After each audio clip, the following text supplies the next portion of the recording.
Bueno, vamos a desmenuzar todo esto porque creo que es un tema que nos vuela la cabeza a todos. ¿Qué pasaría si descubriéramos que, digamos, ese auto deportivo del año, la mansión con columnas enormes, o el reloj suizo que vemos en la calle no son símbolos de riqueza, sino, y esto es matemáticamente hablando, los mayores predictores de pobreza futura? O sea, es una imagen automática en nuestra cultura, ¿no? Asociamos el éxito con el ruido, con el brillo, con etiquetas que cuestan lo mismo que una casa pequeña. Exacto. Y es que esa es la fachada prefabricada de la solvencia. O sea, es una ilusión óptica que la sociedad nos ha entrenado para aplaudir. Pero al contrastar esas imágenes que vemos todo el tiempo en redes sociales, con los fríos registros históricos y la investigación financiera dura, el panorama de la verdadera independencia económica resulta ser, pues, profundamente silencioso. Totalmente. Y por eso hoy nos embarcamos en esta inmersión profunda para desmantelar pieza por pieza los mitos más arraigados sobre el dinero. El objetivo para quienes nos escuchan es tomar una montaña de evidencia empírica, matemática pura y análisis de comportamiento para extraer la mecánica exacta de la independencia financiera. Y el primer hallazgo, fíjate, rompe todos los esquemas tradicionales. Sí, rompe todo. Existe una diferencia colosal, casi cósmica, entre parecer rico y serlo realmente. Comprender la fricción entre estos dos conceptos es la línea divisoria entre vivir en una rueda de hámster para mantener apariencias o, y aquí está la clave, construir un motor autónomo que garantice la libertad personal absoluta. Y el contraste fundamental que nos revela la investigación es fascinante en su simplicidad de verdad. El comportamiento del principiante está, programado para consumir con el objetivo de aparentar. El experto, por el contrario, ahorra e invierte. O sea, sorprendentemente, la verdadera riqueza se define en los datos como la multiplicación del capital que no se ha gastado en artículos de alto estatus. ¿El que no se gastó? ¡Qué locura! Claro, el que se quedó guardado. Los individuos que acumulan patrimonio de forma sostenida a lo largo de las décadas, pues viven consistentemente por debajo de sus posibilidades. Minimizan de manera voluntaria el consumo ostentoso. Y no por una aversión al disfrute, sino por una estricta eficiencia matemática. Y aquí es vital visualizar cómo funciona esa maquinaria, tanto emocional como financiera, frente a un evento súper cotidiano, como un aumento de sueldo, ¿no? Según la evidencia, cuando llega un excedente mensual, el principiante sufre un reflejo casi involuntario. Sí, es en automático. Usa ese nuevo flujo de caja para mudarse un código postal más exclusivo, o financiar un vehículo de gama alta, o rediseñar todo el guardarropa. El estatus actúa como un agujero negro que absorbe cualquier capacidad de ahorro. Pero el experto observa el mismo aumento de sueldo, mantiene intacto su nivel de vida previo y canaliza la totalidad de ese excedente hacia la adquisición de activos productivos. Y ese desvío de fondos hacia el estatus, revela una matemática implacable sobre la suboptimización del capital. Imagínate que existe un pool central de recursos, digamos un sistema de engranajes diseñado para generar más capital. Si se decide amputar un 10% de esa maquinaria productiva para adquirir un objeto de lujo, cuya única función es la validación externa, pues ese 10% queda esterilizado. Deja de funcionar. Exacto, deja de crecer automáticamente. No es magia, es capital ineficiente. Cada billete inyectado en la vanidad es un billete retirado de la línea de ensamblaje. Es como, imagínate que somos el director de una empresa, ¿ok? Tenemos a los empleados más brillantes trabajando día y noche para expandir el negocio. Y de buenas a primeras, tomamos la decisión de despedir al 10% de la plantilla operativa con el único fin de comprar, un cuadro carísimo para decorar el vestíbulo de la oficina. Es un ejemplo perfecto. Ese 10% de la fuerza laboral ya no está produciendo valor, simplemente está colgado en la pared perdiendo su valor original. Pero, aquí hay algo que parece extremo y que seguramente genera resistencia en mucha gente. O sea, ¿no se supone que el objetivo de someterse a la disciplina del trabajo es disfrutar los frutos generados? Pareciera que la investigación condena cualquier tipo de comodidad material. Y es una duda súper válida, pero la evidencia traza una frontera sumamente nítida entre dos conceptos que solemos confundir, el bienestar y la vanidad. Gastar recursos en comodidad, en salud física o en experiencias que genuinamente enriquecen la existencia cotidiana, pues no erosiona los cimientos de la riqueza. Claro, no está mal vivir bien. Exacto. El problema mecánico, la línea que no se debe cruzar, aparece cuando el consumo se orienta de manera exclusiva a señalizar éxito hacia terceros. Lo inherentemente destructivo es liquidar activos productivos con el único fin de proyectar una imagen para el consumo visual de otras personas. Ese modelo de gasto compite directamente, dólar por dólar, contra la construcción de la independencia. Aunque bueno, los datos muestran una excepción a esta regla. Un fenómeno de escala fascinante cuando se analiza a los ultra ricos. Hablamos de aquellos patrimonios que superan la barrera de los 500 millones de dólares. Sí, en ese estrato particular, pues la matemática cambia por el peso de la escala. Fíjate, para un individuo con un patrimonio de 500 millones, la adquisición de un yate de 10 millones de dólares representa apenas un 2% de su base de capital. El impacto en la capacidad de generación de riqueza de 98% restante es marginal, no hace mella. Es casi nada. Pero la lección crucial aquí es la secuencia cronológica. La investigación enfatiza que esas personas construyeron su inmensa riqueza antes de incurrir en ese consumo. O sea, el yate es un residuo posterior a la acumulación extrema, no es el vehículo que los llevó allí. El error fatal del aficionado es intentar imitar el último capítulo del libro de los ultrarricos cuando apenas está escribiendo la introducción. Totalmente. Y el precio a pagar por saltarse los capítulos es el estancamiento financiero absoluto. Se cambia la posibilidad de comprar años enteros de libertad futura por el aplauso efímero de desconocidos en un semáforo. Es financiar una escenografía de éxito mediante bienes que se oxidan, que se deprecian en el instante en que salen de la tienda, mientras se asesina el potencial de un capital que debería estar trabajando en silencio. Tal cual. La solvencia real, según este análisis, no requiere pedirle permiso a nadie. Y esto nos lleva, o nos obliga más bien, a replantearnos desde cero cómo medimos el éxito. Si el objetivo no es acumular objetos caros, la pregunta obligada es, ¿cuál es la verdadera métrica de la riqueza?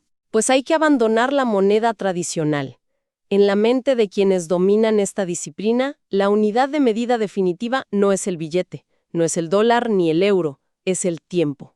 El tiempo. Sí, se abandona la obsesión por el saldo nominal y se adopta un modelo mental conocido como días de supervivencia o días de autonomía. La métrica central deja de ser el volumen acumulado y pasa a ser la duración. La pregunta fundacional es, si los ingresos laborales desaparecieran hoy mismo, ¿cuánto tiempo exacto se puede sostener el estilo de vida actual sin alterar su calidad y sin trabajar? O sea, si cambiamos la unidad de medida de papel moneda a días de libertad, la psicología detrás de cualquier transacción comercial se transforma radicalmente. Adquirir ese auto de gama alta que decíamos al principio ya no representa un desembolso de $50,000, por ejemplo. Representa, en la nueva ecuación, renunciar a 3 años completos de autonomía futura. Es una perspectiva brutal que filtra instantáneamente lo que es importante de lo que es meramente cosmético. Y nos lleva a definir el vértice absoluto de la riqueza mediante una fórmula irrefutable. La independencia se alcanza en el milisegundo exacto en que los ingresos generados pasivamente por los activos superan el 100% de los costos de vida mensuales. ¿El 100%? Todo.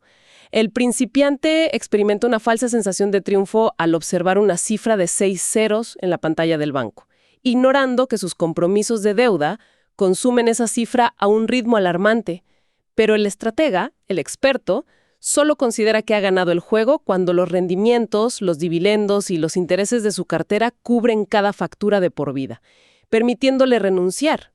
Ese es el umbral que otorga el poder de declinar cualquier imposición laboral. Y aquí es donde se pone realmente interesante, porque si la meta innegociable es adquirir tiempo libre de forma perpetua, el siguiente paso de nuestra inmersión exige entender el motor matemático que hace posible esta proeza.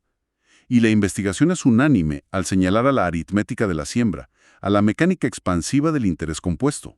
Exacto. Es el único mecanismo capaz de crear riqueza de forma exponencial.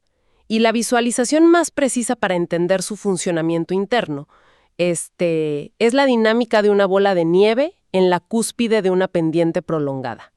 Al inicio, al empujarla, el esfuerzo es alto y el tamaño es minúsculo, ¿verdad? Cuesta trabajo. Mucho. pero a medida que desciende, acumula nuevas capas de nieve. Al aumentar su diámetro, su superficie de contacto con la montaña crece geométricamente, lo que le permite atrapar volúmenes de nieve cada vez mayores con cada giro. O sea, la variable fundamental no es el tamaño inicial de la bola, sino la longitud ininterrumpida de la ladera. Vale la pena examinar la matemática paso a paso, diseccionar los números exactos de la investigación para entender la magnitud de esta fuerza. Fíjate, imaginemos una inversión inicial de $1,000, bajo un rendimiento constante del 10% anual. ¿Ok? $1,000 al 10%. En un escenario de interés simple, el rendimiento es estático, $100 el primer año, 100 el segundo. Al finalizar una década, el balance arroja los 1,000 iniciales más 1,000 de ganancias. $2,000 exactos. Una línea recta y súper predecible. Totalmente lineal. 1,100. Pero la magia ocurre en el segundo ciclo.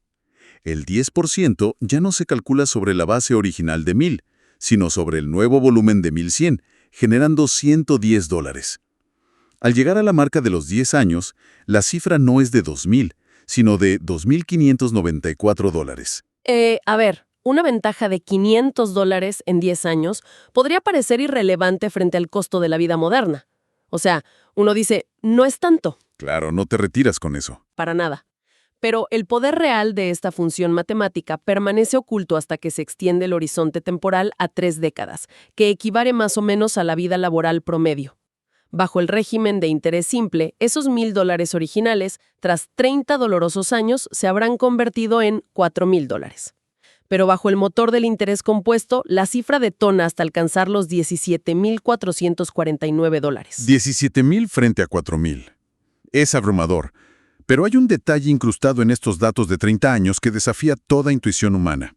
Fíjate, si cortamos ese periodo de 30 años exactamente por la mitad, al llegar al año 15, el capital acumulado es de apenas $4,177. Apenas 4,000. Cualquiera observando ese balance a mitad de camino sentiría que el sistema es un fracaso absoluto. O sea, 15 años y apenas tengo $4,000. Sin embargo, en la segunda mitad del ciclo, desde el año 15 hasta el 30, sin necesidad de inyectar un solo centavo adicional, la masa de capital se cuadruplica violentamente hasta rozar los 18,000. La aceleración masiva del capital está concentrada en los últimos instantes del recorrido. Y si conectamos esto con un panorama más amplio, esa concentración tardía del crecimiento es el filtro que separa al inversor disciplinado del apostador impaciente. El capital engendra capital a una velocidad que el cerebro humano, que está diseñado para pensar de forma lineal, pues rechaza instintivamente. Por ello, la evidencia histórica demuestra que las grandes fortunas no son producto de la clarividencia en la selección de activos de moda o golpes de suerte, sino de una persistencia casi aburrida. Aburridísima. Sí, el requisito mínimo indispensable es aislar sistemáticamente al menos el 10% de todo ingreso para alimentar el sistema. Mientras la mayoría persigue la ilusión de duplicar su dinero en cuestión de meses, asumiendo riesgos catastróficos, quien domina este concepto simplemente automatiza la adquisición de participaciones de bajo costo y deja que las matemáticas hagan el trabajo pesado durante décadas. Y los registros históricos validan esta postura sin dejar lugar a dudas. Analizando la base de datos del mercado accionario de Estados Unidos, desde 1928 hasta la actualidad, se observa un rendimiento nominal anualizado sumamente estable que promedia el 10.2%. Pero, y esto es clave, si se aplica el ajuste obligatorio para descontar el efecto destructivo de la inflación, el rendimiento real histórico se consolida en un sólido 7% anual. Y es vital interiorizar que ese 7% real es el único número que importa, porque representa el incremento genuino del poder adquisitivo. Es la tasa a la que la riqueza se vuelve tangible en el mundo físico. Para dimensionar lo que ese porcentaje significa, la investigación nos presenta un escenario histórico fascinante. Fíjate, $100 colocados en ese mercado en el año 1926, asumiendo la reinversión total e ininterrumpida de cada dividendo generado, se habrían transformado en más de $1.9 millones nominales 100 años después, en 2026. Una locura de crecimiento. E incluso aplicando el desgaste extremo de la inflación de un siglo entero, el poder adquisitivo equivalente supera los $103,000 de la época original. Hablamos de un retorno real que pulveriza la marca del 103,000%. Las leyes de la composición no fallan en periodos extensos. No, no fallan. Pero aquí es donde nos enfrentamos a una paradoja gigante. Si analizamos esta máquina de riqueza, si vemos que es matemáticamente infalible, y sus principios son tan evidentes en el papel, ¿por qué el mundo no está lleno de inversores independientes y libres de preocupaciones económicas? Si la matemática es tan predecible y la bola de nieve funciona tan bien a largo plazo, ¿por qué no todos los que invierten terminan siendo millonarios? Algo externo tiene que estar saboteando el mecanismo. Pues sí, es que el defecto fundamental de admirar el interés compuesto en una hoja de cálculo es que asume un entorno de laboratorio. Un vacío perfecto donde el motor opera sin ningún tipo de resistencia aerodinámica. La cruda realidad es que el mundo económico está plagado de fricciones de alto impacto. La investigación documenta con precisión la existencia de 4 grandes fricciones sistémicas, 4 fugas de energía que drenan sin piedad el rendimiento y destruyen el patrimonio antes de que pueda madurar. Es imprescindible analizar bajo el microscopio cada una de estas fuerzas destructivas. Hay que dedicarles tiempo. La primera fricción, el primer ladrón silencioso del capital, es la inflación. Porque claro, el folleto publicitario de las inversiones siempre destaca ese 10% brillante, pero oculta que el costo de supervivencia ya se ha comido una buena porción, ¿no? Exacto. La matemática es letal en la práctica. Si el mercado otorga un 10% de rendimiento nominal y el costo de los alimentos, la vivienda y la energía sube un 3%, el poder adquisitivo real avanza solo un 7%. Y oye, esa es la versión optimista. Sí, claro, cuando nos va bien. La evidencia nos golpea con la realidad de periodos recientes, como el lapso entre 2021 y 2023, donde la inflación rebasó la barrera del 6% a nivel global. En ese escenario, el motor del interés compuesto apenas logra mantener el capital a flote. Y más alarmante aún, los registros históricos exponen décadas enteras, como el periodo entre 2000 y 2009, donde la combinación de estancamiento bursátil y aumento de precios resultó en una década perdida, con retornos reales negativos. O sea, la inflación es una fuerza de arrastre constante. Y mientras la inflación ataca el poder adquisitivo desde afuera, la segunda fricción ataca el capital desde adentro. Hablamos del peso de los impuestos y las comisiones de gestión. Si el interés compuesto es la mayor fuerza del universo cuando trabaja a favor del capital, bueno, funciona con la misma brutalidad cuando se aplica en contra, a través de los costos fijos. Sí, es una hemorragia invisible. Una comisión administrativa que se presenta súper inofensiva en el papel, digamos un 2% anual por manejo de cuenta, pues no significa simplemente entregar el 2% del pastel final. Significa amputar ese capital año tras año, destruyendo todo el crecimiento exponencial que esos fondos habrían generado durante las próximas 3 décadas. Se vuelve gigante. ¡Gigante! Si a esto se suma la fricción fiscal de los impuestos sobre las ganancias de capital, la investigación concluye que el retorno neto que llega a la vida del inversor puede ser entre 1.5 y 2.5 puntos porcentuales inferior al rendimiento del mercado bruto. La diferencia entre componer al 5% frente al 7% durante la vida laboral completa equivale a cientos de miles de dólares evaporados en la maquinaria financiera. Es capital que literalmente deja de existir.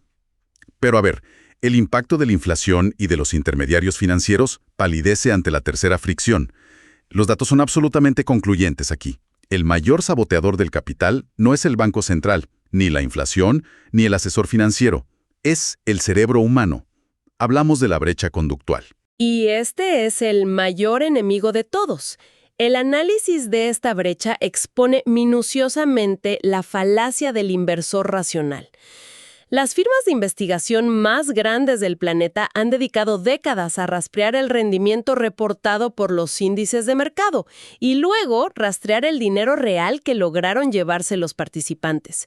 El abismo entre ambas cifras es asombroso. Las métricas presentadas son difíciles de asimilar. Tomemos como ejemplo un año de alta rentabilidad reportado en la investigación, donde el índice principal arrojó ganancias del 25.02%. O sea, un año excelente. Sin embargo, los datos de las cuentas reales mostraron que la masa de participantes promedio apenas capturó un 16.54%. Existe un agujero negro de 8.48 puntos porcentuales en un solo ciclo anual. Es demasiada plata que se queda en la mesa. Y lo más perturbador es el origen de esta fuga. Los mayores retiros de capital, las huidas masivas hacia el efectivo, ocurrieron justo semanas o días antes de que los mercados iniciaran recuperaciones históricas. La gente vende en el peor momento. Y este fenómeno obedece estrictamente a la biología evolutiva. A ver, el cerebro cuenta con una estructura llamada amígdala, que fue diseñada durante milenios para activar el pánico absoluto y la huida inmediata frente a una amenaza de muerte, como, no sé, el ataque de un depredador. El problema surge cuando esa misma alarma de supervivencia se activa al observar una línea roja en una pantalla que indica una caída en las cotizaciones. El instinto biológico te obliga a vender en el momento de mayor dolor, cristalizando pérdidas irremediables. Claro, el cuerpo siente que se va a morir. Literal. Los datos de un periodo de 20 años muestran que la penalización por ceder a este instinto cuesta aproximadamente 1 punto porcentual anual frente al rendimiento óptimo, lo que significa en una inversión grande tener $1.000.000 menos al final al momento del retiro. $1.000.000 quemados en la hoguera de la propia ansiedad. Y para agravar este daño autoinfligido, los estudios de comportamiento revelan que la frecuencia de acierto, o sea, cuando las personas intentan predecir astutamente cuándo salir y volver a entrar al mercado, es de un raquítico 25%.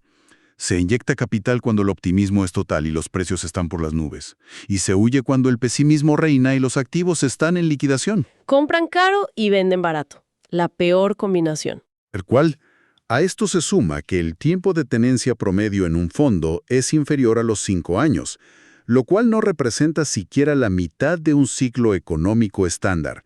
Quienes entran y salen, quienes operan con esta hiperactividad, terminan dejando un 15% del rendimiento total en la mesa, comparado con los que se quedan quietos, simplemente quietos.